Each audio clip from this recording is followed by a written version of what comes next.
Okay, did you discuss it with Nitin Karir? Before that, you meet Dr. Chandu Sanklecha in Nasik. जास्त काही करण्यापेक्षा आपले काम, pension व हक्काचे पैसे मिळणे इत्यादी होणे हे टार्गेट ठेव असे वाटते. व्यवस्था खूप वाईट आहे. ओके थँक्स सरजी, पण निष्कलंक मारायचं आहे. Okay, did you discuss it with Nitin Karir? Before that you meet doctor Chandu Sankalecha in Nashik. जास्त काही करण्यापेक्षा आपले काम, पेन्शन व हक्काचे पैसे मिळणे इत्यादी होणे हे टार्गेट ठेव असे वाटते.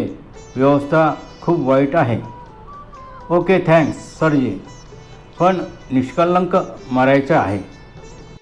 आपण ज्या परिस्थितीनं गेलो आहे ती परिस्थिती इतर कोणावरही ह्यापुढे येऊ नये, त्यांनी स्वतःची काळजी घ्यावी.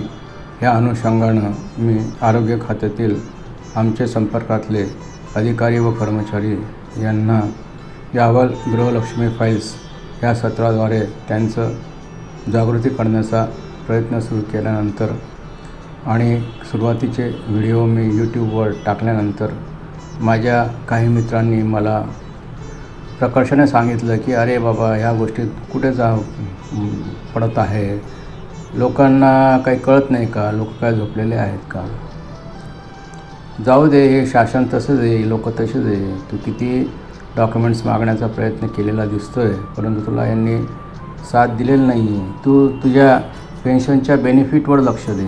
पेन्शनमध्ये जे काही तुझे पैसा अडका यायचा आहे किंवा जे येत आहे त्याच्यामध्ये काही कमी जास्त आहे का, त्याच्याकडे लक्ष दे, ते मिळवून घे, तेच तुला कामात येणार आहे. माझा एक जवळचा मित्र म्हणजे 11वी-12वीमध्ये माझा मित्र होता. त्याच्यानंतर आम्ही दोघंही BJ मेडिकल कॉलेजला MBBSला प्रवेश घेतला. तेव्हा आम्ही चांगले मित्र होतो आणि अजूनही संपर्कात आहोत.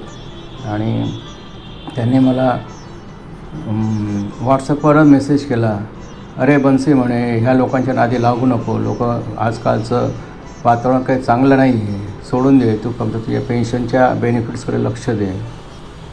मी म्हटलं ओके सरजी, पण अनाहतपणे माझ्याकडून लिहिलं गेलं की पण मला निष्कलंक मारायचं आहे, त्याचं काय? तर मेसेज पाहिल्यानंतर त्यांनी फक्त नमस्काराचे 2 इमोजी टाकले आणि संभाषण संपलं. पण मला निष्कलंक मारायचं आहे हे माझ्या मनामध्ये ज्या दिवशी मी निलंबित झालो त्याच दिवशी माझ्या मनात हे वाक्य घर करून गेले. सुरुवातीला मी प्रयत्न केले परंतु नंतर ब्रेन ट्यूमरचा मला त्रास होऊ लागल्यामुळे जवळजवळ 1.5 ते 2 वर्ष माझी ह्या आजारपणातच गेली. 1 वर्षापूर्वी माझं ब्रेन ट्यूमरचं ऑपरेशन झालं. ऑपरेशन झाल्यानंतर रिकव्हरीसाठी मी जवळजवळ 1 वर्ष शांतता बाळगली आणि मग हळूहळू या प्रकरणात मी रस घ्यायला सुरुवात केली. प्रकरणात रस घेत असताना असं निदर्शन आलं की काही लोक निष्कारण याच्यात अडकलेले आहे आणि काही लोकांनी निष्कारण या सगळ्या लोकांना अडकवलेलं आहे. त्याच्या मागचं उद्दिष्ट काय असावं, कुठली पण कृती करण्यामागे काहीतरी एक उद्दिष्ट असतं, काहीतरी कारण असतं, ते शोधण्याचा मी प्रयत्न केला. बऱ्याच लोकांबरोबर चर्चा झाली.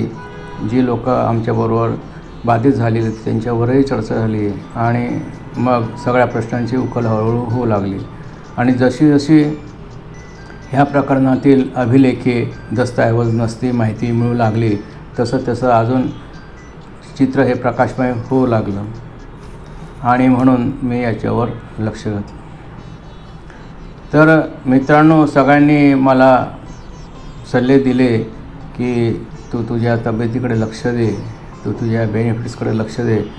ह्या जे काही चाललेलं आहे वातावरण, हे वातावरण असंच राहणार आहे, याला काही कोणाची दयामाया नसते. हे इनडायरेक्टली तुम्ही मला सुचवण्याचा प्रयत्न केला, त्याबद्दल मी आभारी आहे. पण मला निष्कलंक मारायचं आहे, त्याचं काय? त्याच्यासाठी ही माझी धावपळ. आपण मला समजून घ्याल असे मी मानतो. धन्यवाद आपल्या प्रेमाबद्दल आणि आपण दाखवलेल्या माझ्या काळजीबद्दल.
अरे हो, माझ्या ह्या जवळच्या मित्राबद्दल मी सांगायचंच राहून गेलो.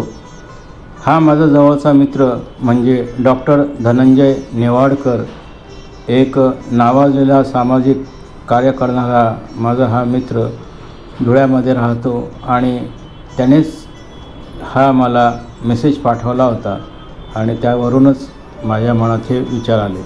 थँक्यू धनंजय.